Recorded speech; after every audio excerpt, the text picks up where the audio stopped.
Good morning. Welcome to the National Drive Electric Week event hosted by Knoxville Electric Vehicle Association.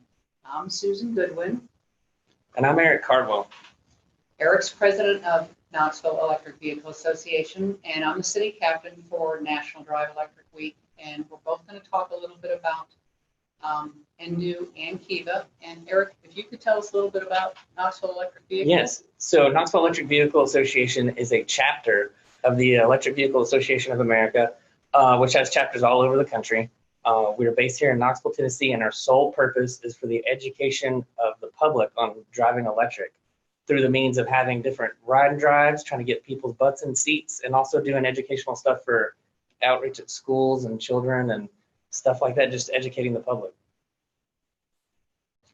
Okay, well, National Drive Electric Week evolved through an organization called Plug-in America. They were founded in 2005.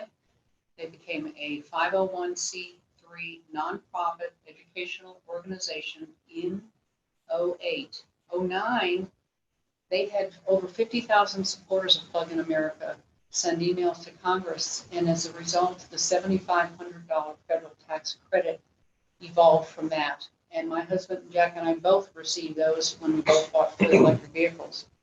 In 2011, Plug-in America partnered with the Sierra Club and EAA, which is Electric Auto Association, and they formed the National Drive Plug-in Day, and it has evolved into the National Drive Electric Week, and this is its 10th anniversary. Their mission is to help accelerate the shift to plug-in vehicles powered by clean, affordable, and domestic electricity to help reduce our nation's dependence on petroleum, improve air quality, and help reduce greenhouse gas emissions. They also work with consumers, policymakers, and automakers, realizing the powerful benefits of driving electric. They'll also provide practical, objective info to help consumers select the best plug-in vehicle for their lifestyle and needs. Now, the National Drive Electric is the world's largest celebration of plug-in vehicles. Last year alone, we had over 300 events nationwide. These were physical events. Due to COVID, we're doing virtual this year. And they were in all 50 states, and they had them in a number of different countries. So today, some of the webinars we're going to be doing, there's going to be 8 webinars, starting with Eric going to be doing an EV 101 shortly. Then we'll follow that by batteries and charging, which is a 30-minute webinar at 10:15. Then we have a virtual test drive with a Tesla Model 3. One of our neighbors who's never driven an EV is going to be driving one for 10 minutes at 11. Then we have EV customs and conversions, a 45-minute webinar at 11:30. Then we have road trips with EVs, a 60-minute webinar at 12:30. We have future of electric trucks with Will and Bill for 30 minutes. That'll be at 1:45. We have an electric motorcycle, motor scooter, e-bike, and e-scooter, a 30-minute session at 2:30. But I wanted to give you a heads up. I just found out yesterday that Wind Rock Park in Anderson County, Oliver Springs, just north of Knoxville, has just started having e-bikes, a 2-wheel dirt bike that literally just started yesterday. So if you're into electric or all electric, they will accommodate you. The final webinar will be Your Guide to Adopting Used EVs, a 60-minute webinar, and that's at 3:15. One other thing I wanted to mention, though, that each intermission, which is 15 minutes between webinars, is going to be having little testimonials, fun facts, video clips, that sort of thing. So if you do have to make a potty break or make a phone call, grab a snack, just hurry up and come on back down. So Eric, I'm going to pass this on to you for the EV 101. Yeah, we hope that everybody sticks around just right on through the whole day and enjoy all this. And we'll get started with a presentation here on EV 101s, how to start your electric journey. So here's a little outline that Susan went over on what's going on today. Take note of anything you're really interested in and stick around for that. All right, so there's a difference in electric vehicles. There's the all electrics, which are called battery electrics, or BEVs you may hear, BEVs. That's pure battery electric cars that run on the battery's power, and that's it. Then you have plug-in hybrids, which actually have a battery and a backup generator. Those can be series hybrid or parallel hybrid. But basically, you get to plug those in and overnight use the electricity from your house to charge up those batteries and then go do your journey. But if your journey goes further, you're going to rely on gasoline from that point on. So the best thing about electric vehicles are they're affordable and they're a blast to drive. If you've never actually driven an electric car, the best thing I can say to you is to try to get behind the seat of an electric car and it will change your mind. The 100% torque is just phenomenal to drive. It'll throw you back in your seat. So there's different, available EVs. You got your new EVs, which, are great. They go 250 plus miles. We got some that are going over 300 miles a range. Then we have great used vehicles. That's a great place if you, want a cheaper, more affordable electric vehicle. Check the used market. There's a lot of stuff going on the used market for $15,000. And also we have a used EVs webinar later today. Yeah, we're one of our friends who bought a used Chevy Volt. He'll tell you all about it. So there's different types of charging. You have your at-home charging, which we call level 1 charging. That is where you're going to charge overnight, probably about 8 hours to get a full charge. Then we have what we call level 2 charging. That can be at work, or you may see that in shopping centers or around town. Destination chargers. And then there's level 3 chargers, which we call DC fast charging. And those are going to be at places along the interstate where you can charge fairly quickly to get to your destination. I think that may be on the next slide. We'll tell you about the time it takes to charge. So in the level 1, like I said, it's overnight. It's an 8-hour charge or so. You're going to get about 40 miles back on that charge. Level 2, it's going to bring you about 25 miles per hour charging. So if you stop off, you do a little shopping, you may take 2 hours. That's 50 miles of charging that you got back, say, picking up your groceries. Then we have fast charging, like we said, is along the interstates. So you pull off, you use the bathroom, you get some coffee, you get a little snack, 20 to 40 minutes, and you're back to 80% charge and you're on your way. So there's actually some incentives to help make purchasing an EV more affordable. That's the federal tax credit of $7,500 can be taken off of any new EV that you buy. Which we can thank Plug in America as part of a result of helping with that. Yes.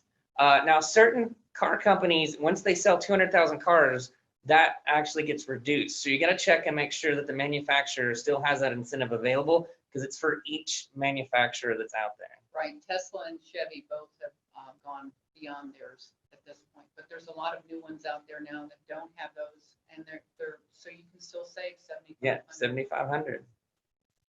And then you got to check your state and local utility incentives. I think like our local KUB has an incentive to buy a charger to install in your home. There may be some state incentives like Georgia, California, that can add on top of that. So here's some resources. We tell you to go check out plugstar.com and Plug in America and Drive Electric Week. We have a bunch of resources out there for everybody. Here's some frequently asked questions. How often do you replace the batteries? Well, there's a lot of EVs out there right now, and there hasn't been a lot of issues with the batteries. So they're mostly warranted for over 100,000 miles by all the manufacturers. That's the typical thing. So they're going to go the distance. And by the time you get tired of your car, 5 years, whatever, your battery's still going to be good 10 years. Will plug-in cars lead to more coal and nuclear power plants? No, the existing electric grid's off-peak capacity for power generation is sufficient to power the 73% of commutes to and from work. So this is the thing that a lot of electric cars are charged at night, and that's when the grid is actually at a lull. So if we actually bring electric cars on to charge at night, that we're actually going to make the grid more efficient. So utility companies want to work with you. They want to work with us. They want to, and also we're doing a lot of things that make stuff efficient around here. LED bulbs and all that the power generators are looking to help support electric cars so they can actually use that electricity that they're generating. So it's not actually going to cause more greenhouse gases by more coal or anything like that. What's the recommended maintenance for EVs? Well, because it's battery electric, the pure battery electric ones, they don't have a gasoline engine. So, you know, think about that. You don't have oil filters, air filters, Belts, transmissions, yeah, radiators. all that stuff that, you know, exhaust, manifold, anything like that you have to really worry about. There's a lot less moving parts. The only thing, yeah, there's like 1,001 less moving parts that can break, and that's what's going on in your internal combustion engine at any given time. So there's way less maintenance. The main thing in a battery electric car is you got to keep windshield wiper fluid in there, you know, right? That's about the only thing you need to do. And so here's the thing about brakes. Brakes last 4 times longer because you're doing regenerative braking a majority of the time, so your brakes aren't actually being used. You're not using them at all, hardly. Yeah. So I've had my EV for 2.5 years, and I have done nothing to it. I have not put anything into it at all. Now, we will say that some of the plug-in hybrids where you have that backup gas generator, that's a regular internal combustion engine. You're actually going to have to do some maintenance on that. But because it's being used less than a typical engine would, there's less maintenance that needs to occur on that. So all around, plug-in hybrid vehicles are great. And any questions, feel free to email us at knoxev.org. Look up our email address on there, and I think that's about it. One thing I wanted to mention real quick is if for some reason you cannot see this whole webinar today because of work or whatever, we were going to be archiving this up to KEVA's website, knoxev.org. So it'll be up there in the library forever. So you can watch any of these. You can pass them on to your friends. And we'll be getting that website fixed up and looking snazzy shortly.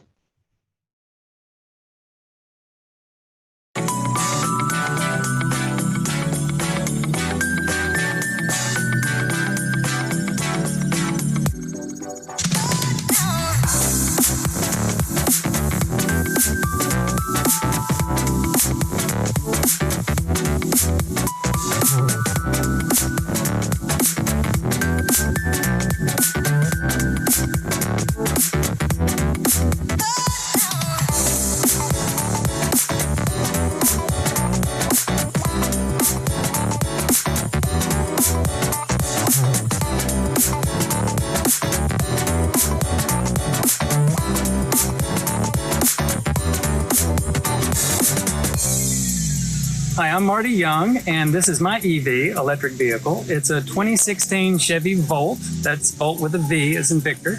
And it is an EV, but more specifically, it's a PHEV, plug-in hybrid electric vehicle. And when I say the word hybrid, that confuses people because they think, oh, it must be like a Toyota Prius. But it's not. It's very different from that. This car actually has a relatively large lithium-ion battery in it. And for the first 50 to 55 miles, it is 100% pure electric, just like a Tesla. After that, a gas engine kicks in, and it can go further than that. But yeah, for all practical purposes, for 50, 55 miles, it is a pure electric vehicle, and it's awesome.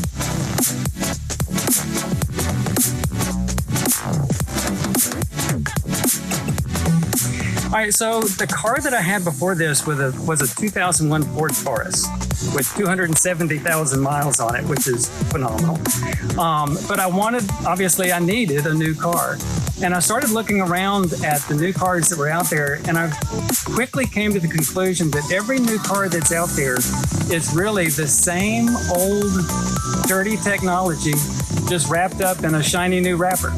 And so I wanted something that was fundamentally different. And I've always been interested in the idea of electric vehicles. The truth is, I just couldn't afford one. I can't afford a Tesla. I'll put it that way. That's out of my price range. So I started looking at what can I afford. And I quickly came across the Chevy Volt. I got this at CarMax January of last year, and it was $19,000 out the door. And that was in my price range. And I realized that my commute back and forth to work, round trip, is 45 miles. I can do better than 50 miles pure electric in this car, which means that 99% of the time, this is all the electric car that I need. And it's worked out perfectly.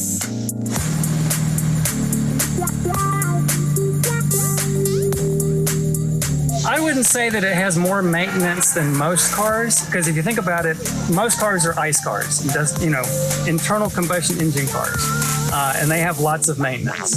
This car has an internal combustion engine. So really the only maintenance associated with this car is associated with that internal combustion engine. The electric drivetrain, the battery, it's a non-issue.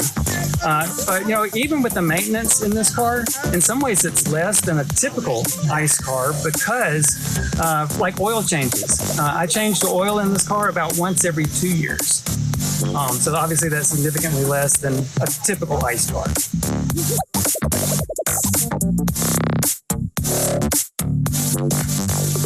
You do notice it when it happens. Let me tell you a little bit about that, because that's kind of a cool feature of this car, right? So like, for example, this past weekend, we made a trip down to Mississippi. That's where my wife's mom lives. That's over 1,000 miles round trip. And so for most of that trip, right, we're using the gas engine in this car. But you use it in a special way. When you're driving through a city, when you're in stop and go traffic, you put it in battery mode. Okay, and then it's 100% electric for that city traffic, stop and go traffic. And then when you get back up on the interstate, you put this car in what's called hold mode, and that's simply the push of a button. And when you're in hold mode, it saves the battery, forces the gas engine to run. So all those interstate miles, the gas engine is running. In cities, I'm operating 100% electric. And so you're maximizing these two different powertrains on a long trip. And it's really cool. It's almost like a game.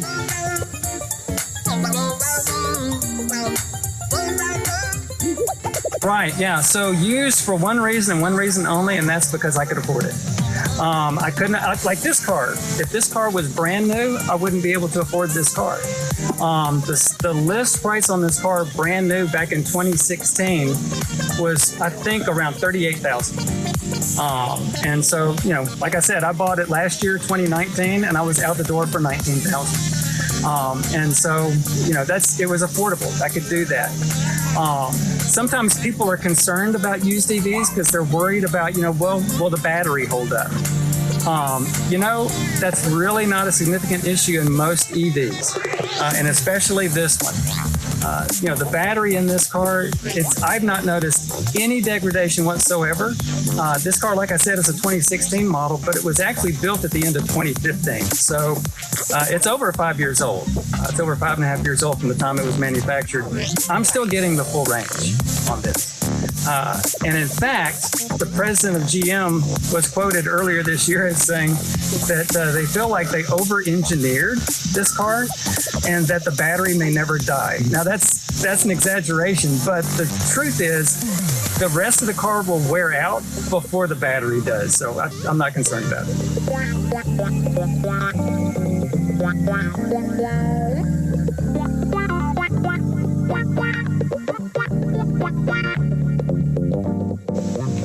My name is Bill Williams. I own a 2014 Tesla Model S. And I was going to show them a little feature on it that 2014 got things the new Teslas don't have on them anymore. And just double click, open the trunk. See how spacious the trunk is? But this is right here. This is what it do here.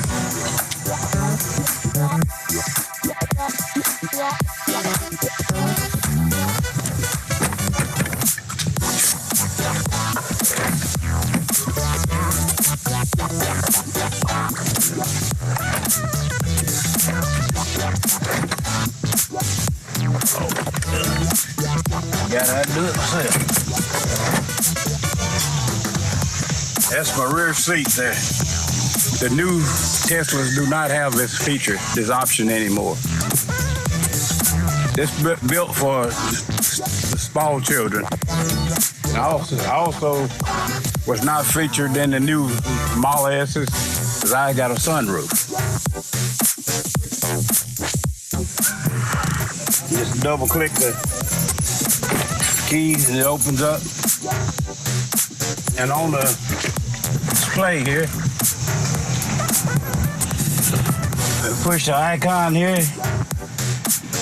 It comes up.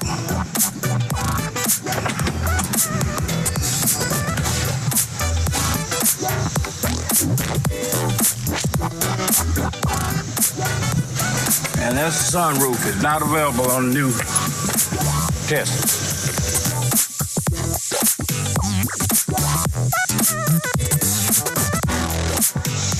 Well, I was tired of going to the gas station, the main reason. And once I test drove it, the acceleration and the whiteness of the car impressed me. Very much so.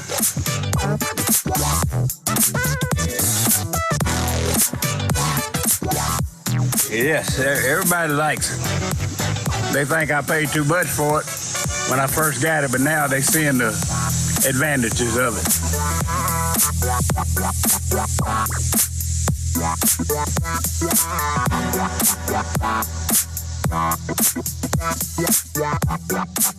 I'm Stephen Munger. I drive the Zero Motorcycles SRS 2020. And the number one reason why I bought this was just for the tech factor of it.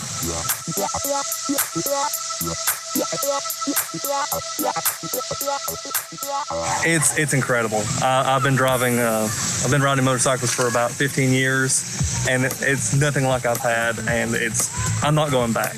I'm just not going back to a gas motorcycle.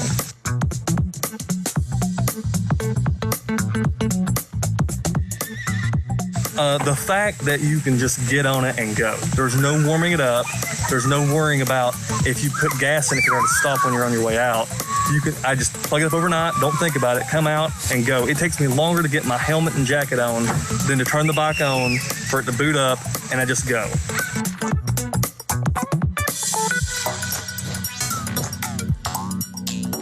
These start about $20,000 for this particular model.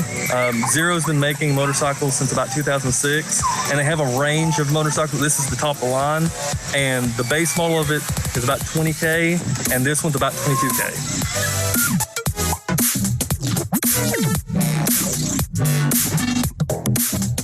It's rated for city 161 miles. Highway and city mixed driving is about 130. Streets is about 109, and interstate travel ranges from about 70 to 80. I've been pushing it over 120 miles, even with 10% battery left. So I'm figuring about 130, 140 with the gasometer on it, and just pure interstate 60, 65 going uphill. I've gotten 99 miles out of it.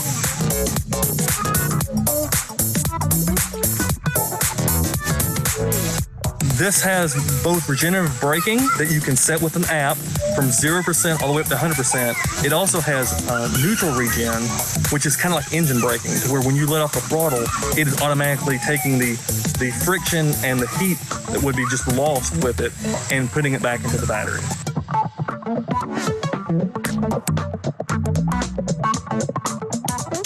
Yes, my wife loves it.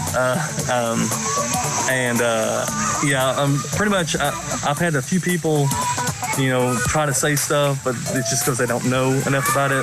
Once I sit and talk to them about it, everyone's like, that's pretty cool. The price has been about the most negative thing anyone can say, and I will agree with that, but it's just going to get better, and the more people get them, the cheaper they're going to get.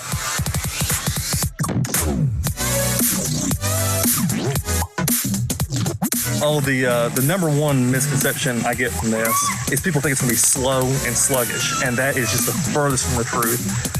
It is not the number one highest tier, but it does outperform a lot of the sport bikes well over its class in both horsepower and torque settings, sometimes as much as double.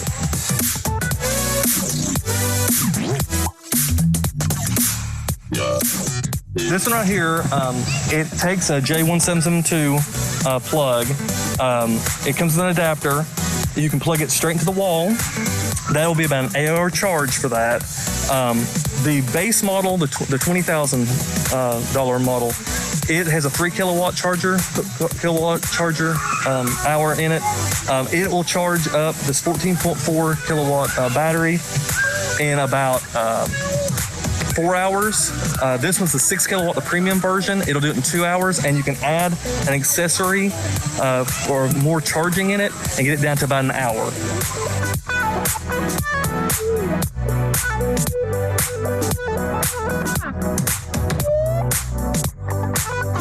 I'm Robert Finn. This is my Tesla Model 3 with dual motors and Performance Plus. It even has track mode on it. 0 to 60 in 3 seconds. Range of 15 to 25 miles, somewhere in that range. The reason I bought an electric car, I was not a green person. And every time I would fill up my other car with fuel, I'm wondering how much of this money's going overseas. And me being a veteran, I had a problem with that. So the reason I bought an electric car was I did 40-something years in the car business, and I keep up with all the latest stuff coming out. I've been reading about Tesla. I knew there was a dealership in D.C., and I was in the military during the Korean conflict. So we went to D.C. to go through the Korean War Memorial and Air Force War Memorial. While I was there, on about the third day, I called, made an appointment to drive a Tesla. On the way over, my wife said, "Are you thinking of buying one of these cars?" I said, "I wouldn't have one. I just want to drive it." Well, I shouldn't have driven it. I drove it. I didn't buy it. I came back home, and about 3 months later, Consumers Report gave the Lexus LS 360 a 99, and that's what I had. When they did that, I just got online, ordered one. 3 months later, I picked it up in Marietta. I put almost 70,000 on that car, and I've got over 30,000 on this one. So I'm getting ready to turn 100,000 miles and driving Teslas. I'll never own another gas car. No problems at all with Marty.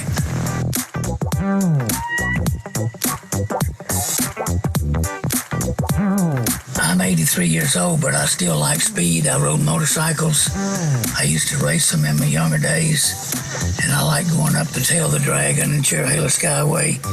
The other car, I took it up the Dragon on the third day, and it was real mushy. It didn't have a good suspension. This car's got the race suspension, track mode, everything. I wanted something that would handle better at speed, and I wanted something that would drive itself. This car's got 8 cameras, sonar, and radar, and it does very well on the Dragon and Cherry-Hill curves.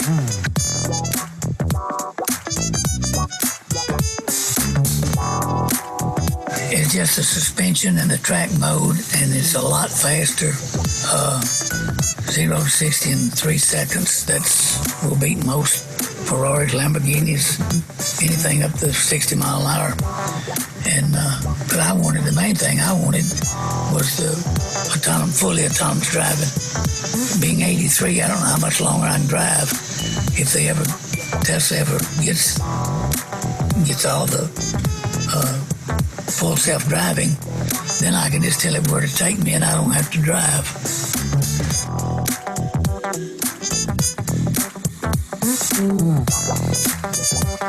This car, it just handles good. But I don't recommend this car to most people unless you got a heavy foot. And I've had this car, will be 2 years, 15th of this month. I'm getting ready to put my third set of tires on it. And I'm counting the ones that came on it new. My wife doesn't like this car because it rides real rough. The other car is much softer, but this has got the competition suspension on it, so it rides rough. For most people, I would recommend the long-range dual-motor car, and they save a lot of money by going that route.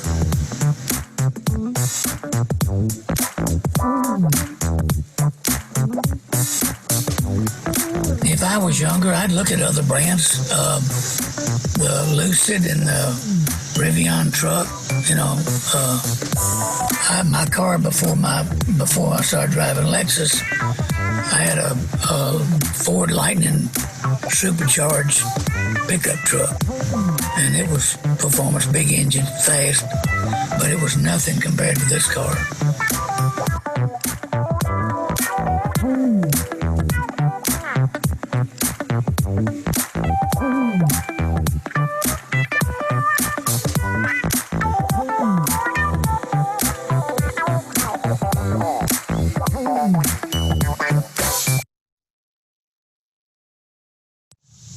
I'm Tyler Robertson with Harper Audi of Knoxville, and this morning I'm going to show you the new e-tron Sportback, the second fully electric vehicle from Audi this year. Sportback's taking on more of the crossover from the full SUV line. Of course, just like a previous model, fully electric, plug-in right off the driver's side door. Standard with the 20-inch wheel, 340 horsepower, 0 to 60, 4.5 seconds. Unbelievable new vehicle for Audi. As we move to the rear hatch, ample storage space. The seats do all fold down, so if you have any additional space needs, you can easily accommodate with this vehicle. Simple design, easily folds down. This piece is removable, so you won't have any access problems right there.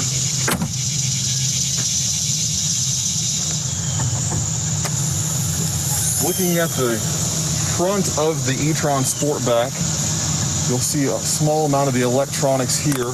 And then as we open this is going to be your new charger. It does come with a wall-mounted 240 amp charger installed by Amazon in the area or your local electrician. Right now, there are a lot of government subsidies that are helping pay for the charger installation at your home. And Audi is also offering a federal rebate of $6,712 at the purchase of your new e-tron Sportback. The charger itself, very compact, very small design, easily fits in the space and can easily be taken in or out of the vehicle without any trouble whatsoever. And then this just pops right back down.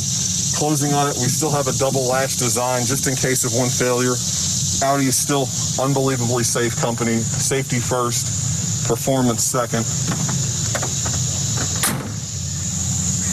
With this little plug here, you'll then pull that down for the fast charging. When installed, this light will turn green.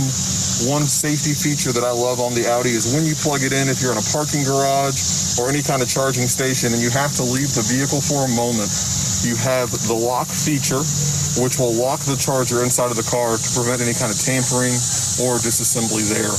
When you're done, you simply just hit this button, the mechanism goes right back up, and you're good to go. Wonderful startup sound. Of course, every vehicle is just a little bit different. This one's going to be more augmented to the driver, so you have ease of use and ease of sight while driving. One thing that I love is that the climate controls are just with a swipe of a finger. All your fan controls and temperature controls are right at your finger, along with voice commands as well.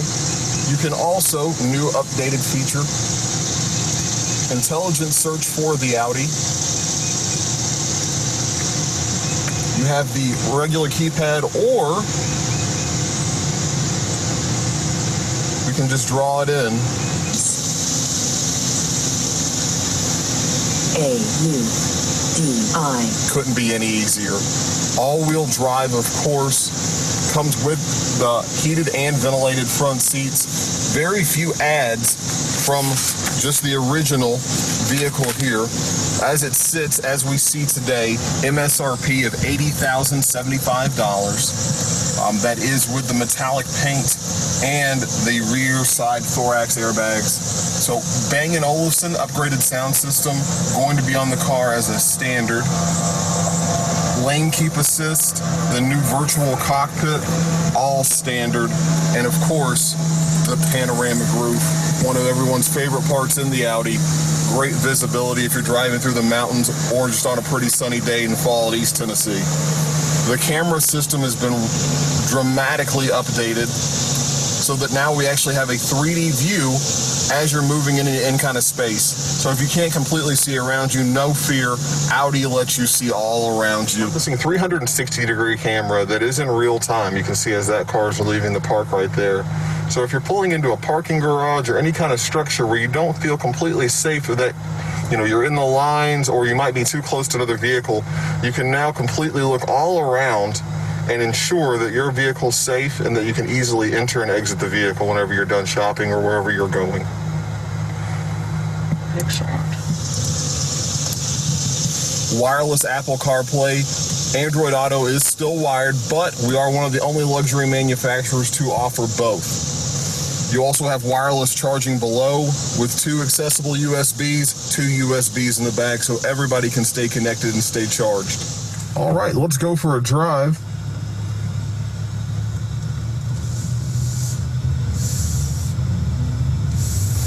Incredibly smooth on takeoff.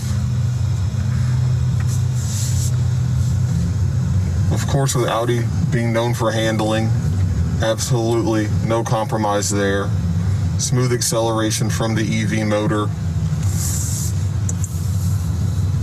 This vehicle is going to have a multitude of different driving modes, starting with the traditional auto. The vehicle will pick up how you drive and adjust accordingly over the first few 300-400 miles. The efficiency is going to conserve as much battery life as possible while still making it a world of fun to drive. Everyone's personal favorite, dynamic. You're going to be moving into a sport mode, increased acceleration, stiffer suspension, stiffer driving. This vehicle, it does have air suspension as a standard. So you're going to be comfortable or have a great low center of gravity no matter what upgrades you choose to get on this vehicle. Very quiet acceleration, smooth ride.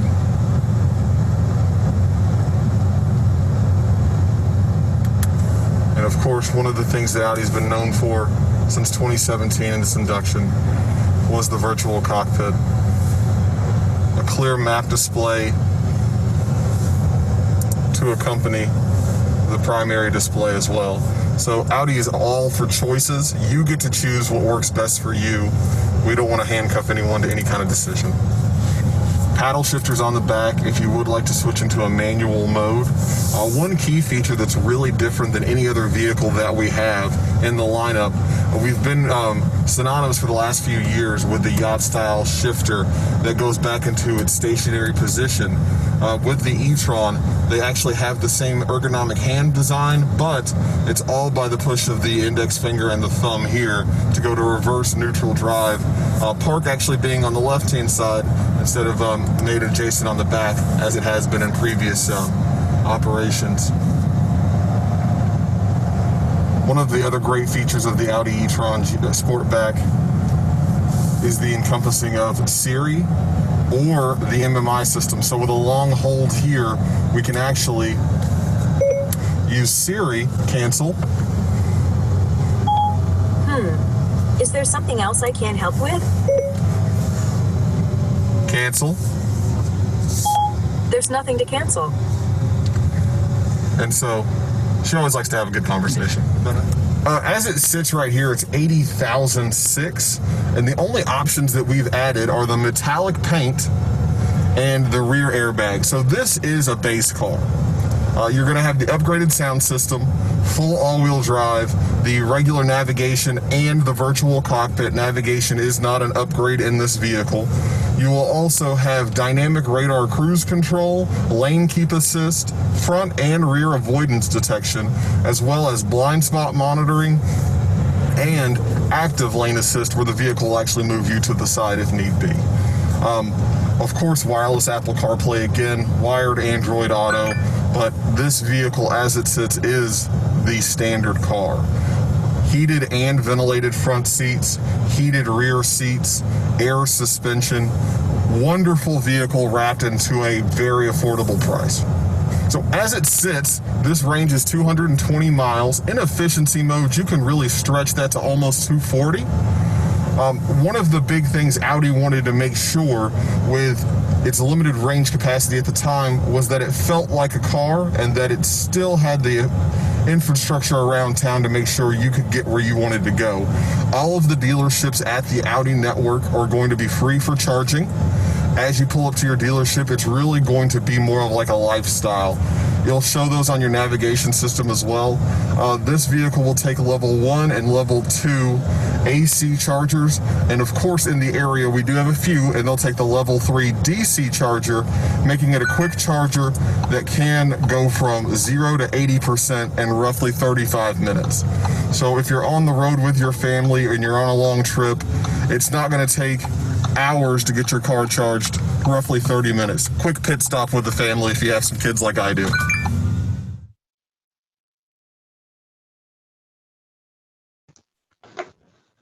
Hi, everybody. We're back from those videos. I hope you enjoyed it. And we had a couple questions. One of them was, what is the best EV to pick or to choose from? Actually, let's award that gift card Oh, first, okay, so we'll do that first. Don't So lose anybody. Hey, yeah, so let's see the participants list. I wanted to show everybody that we did a random pick of the participants. And for whatever reason, I can't get the participants list up. But what I did was I did a random thing on my cell phone for the number of participants. And Vince Ivory, you were the winner of the $50 Amazon gift card. If you could leave your email in the chat, we will get you that gift card, $50. So it pays to stick around throughout the day. Each hour or each webinar that we're doing, you got a chance to win 50 Amazon dollars. For anything you want. So and then we'll go to the question. Yep, we had one of the questions was what EV to buy. And of course, it depends on your lifestyle. It depends on your needs. Are you just a commuter that's going to work in the city? In my case, my husband Jack and I, we have grandkids in Ohio. So we wanted a long-range battery, which ours goes about 315 miles per charge. So we did have to pay more for that. But also a cost is a huge factor. If you want more of a luxury vehicle, if you want something that's used, which obviously you can get something a lot cheaper, anywhere from 10 to 20,000, versus most of them go up from 30 on up if they're new. So depending on your needs, depending on your lifestyle, will determine. And I think I've heard that a large percentage of people live and work within 30 miles. 30 to 40 home. miles. Yep. Yeah. So if you get a used Nissan Leaf that typically has an 80-mile range, that's plenty of miles from work and back home with a little extra to spare to go grocery shopping. Of course, the newer Leafs now have over 200. But that's where we're talking about used Leafs is a really good idea if you just want to get in and experience EVs. Getting a cheap EV with a less cost. Less exactly. cost is Yeah. those first generation Leafs are still out there, still running great. And Chevy Volts, which is it's a plug-in, but it's still if you're doing just commuting, you don't need much battery. Yeah, and you won't ever run on gas if you're within the 36 miles of the Gen 1 Volt or the 50 miles of the Gen 2 Volt. You can run completely on electricity. And even some of the plug-ins like the Honda Clarity, we know someone, a friend of ours, hers Honda Clarity has 50 miles of battery, and she rarely ever goes into the gas mode because she doesn't need to with her normal driving time. Yeah, I think that's about it. It's all up to you and what range you need. And you certainly can check with us at knoxev.org if you have any questions, and whoever is the most appropriate person in the group could respond at a later date to let you know. Yep. So thanks for joining us with this particular webinar, EV 101. Do we have any other questions? I think I see some other question up here. What is the makeup of Tennessee's power grid? When I charge my EV, am I running mainly on coal? I worry about this. So I do believe that we're right at 30% or under 30% mixture on coal. So you're actually running on, and especially in Tennessee's power grid, you're going to be running on hydrogen and nuclear more than anything, which is a green renewable energy, as green as we can get with nuclear. So I think that's great. And we actually have some wind power up on the hills in Oak Ridge. So there's a good mixture. Now the thing is that if you're worried about that and running on coal, what you can do is you can actually pay for green credits. Like whoever your power supplier is, KUB or LCUB, I think they all offer green credits to offset, so that whatever power you're using is coming from green sources. So you can make sure that you're not, powering your car off coal. But let's think about that for a second too. If you have one coal plant that's powering 1,000 cars, that's a much easier source to clean up that coal plant by putting scrubbers on it than it is to go out there and try and clean the tailpipes of 1,000 cars that have, randomly had maintenance or whatnot. So I think it's much better when you think about, hey, we're lumping all these electric cars into one power place that we can clean up and make efficient. And also, one of the best things is that the dirtiest day of owning an electric car is the first day, because the grid gets cleaner every day. Exactly. So just keep Every that day. in mind. You have anything to add to this? No, you said it. Okay, I Perfectly. think I nailed that question. Do we have any other questions? We got a question here saying, won't charging an EV at home increase my power bills? Actually, it won't. I mean, it's so minimal. We don't see much of a difference at all. Versus, and of course, it's much more stable. Electricity is as opposed to gas, where you have a hurricane, it comes in through the Gulf. Isn't it interesting how your the gas goes up and it hasn't even hit anywhere and affected the gas at all, but yet the prices have gone up. So they're very unstable with gas. They just go up and down like a yo-yo. And electricity is very steady, very stable. And that's something you can rely on all the time. And it's minimal. It's minimal on the power bill. And so one of the things I like to tell people is that the easy calculation is to say average is people pay about 10 cents a kilowatt hour. You look at the EV that you're going to buy, and you see the battery pack is 85 kilowatt hours. Then you move the decimal point over, and that's how much it would cost to charge. So, like, I think my Chevy Volt is I think 18 kilowatt hours of a battery pack. So if you move the decimal point over, kilowatts for some people that don't understand that. So a kilowatt is 1,000 watts, and a kilowatt hour is how many 1,000 kilowatts you use in an hour. And the average EV uses about, I think it's 300 watts a mile is the average. But back to how much it costs. So like if my Chevy Volt battery was completely depleted, it would take about $1 in an electricity or so to charge it up. Now, some of these bigger battery packs like the Teslas, they're going to take a little bit of, money, but it's not, and when I say that, it's like less than $10 to fully charge an EV. Now, here's the thing is your EV's never going to be 100% empty.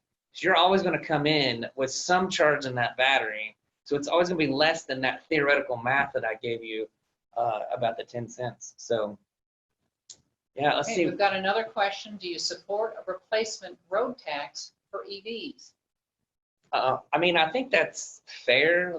We have to contribute because we are on the roads. Right. But I do believe that there are some states that are abusing the replacement road tax. Ours here in Tennessee disincentivize. It's a $100 road tax, and that's I think fair since we do share the roads. But some states are much higher, and I think that's. And they're doing that, I think, to disincentivize EVs. Yes. Especially for younger people that don't have a lot of money. Yeah, so I do believe we need to pay our fair share, but we can have an argument on what's fair for EVs on the road. That and you're always going to have some that don't want to pay anything. Yeah, and we're not leaking oil as we're driving down the interstate doing damage or fumes to the road. Yeah, and you got to offset, like we're adding, but we're reducing the greenhouse gases that could otherwise be there if we had a gas car. So we're kind of helping in a way. Let's see, we got another question. Won't charging an EV at home increase? Oh, wait, that's the same question. I think we, here. I have range, James. I live in a rural area. Is an EV right for me? It depends on how rural you're talking about, but if you have Again, that would depend on your battery range. Yeah. I mean, if you're 20 miles from the city, even if you had a plug-in Honda Clarity, like I had mentioned earlier, that carries 50 miles just of battery and then it actually goes over to the internal combustion engine, so you wouldn't have to worry about that at all. And certainly nowadays, if you bought a new EV, most of them are 200 plus now. Yeah, like 250 or more. So yeah. So it depends on how far rural you are. But I would, you certainly can have a charger installed in your home. They are relatively inexpensive. And then if you're worried about that range, that's the perfect place for a plug-in hybrid electric where you have that backup gas generator. Right, and if you've got that distance to drive, if you have an EV, it's a lot cheaper to drive that rural distance than to get into town, than have to pay for gas, which is dirty, expensive. Yep. So Yeah, I think have we kind of wound down, or? But hey, that leads into the trucks thing. If you're in a rural area, we know that trucks are essential. We're going to have a whole segment on electric trucks. Yeah, we're going to have the electric trucks, and that's going to be at 1:45. So you need to stay for that.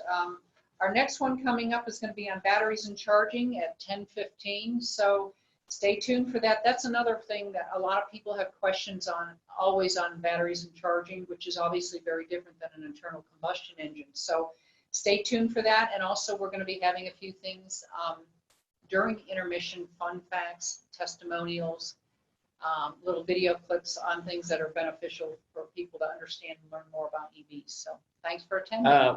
Yeah, we actually have one other question that came in. I know we got a couple of minutes here about the Aptera. That's an interesting three-wheel vehicle. We actually have somebody in our own group here that's designed their own three-wheel vehicle. Yeah, we have some very talented and creative. It's called the Defiant by Shockwave Motors. Yeah, check that out. Shockwave Motors Defiant, and we are going to have a video clip later in, I think, with the custom conversions.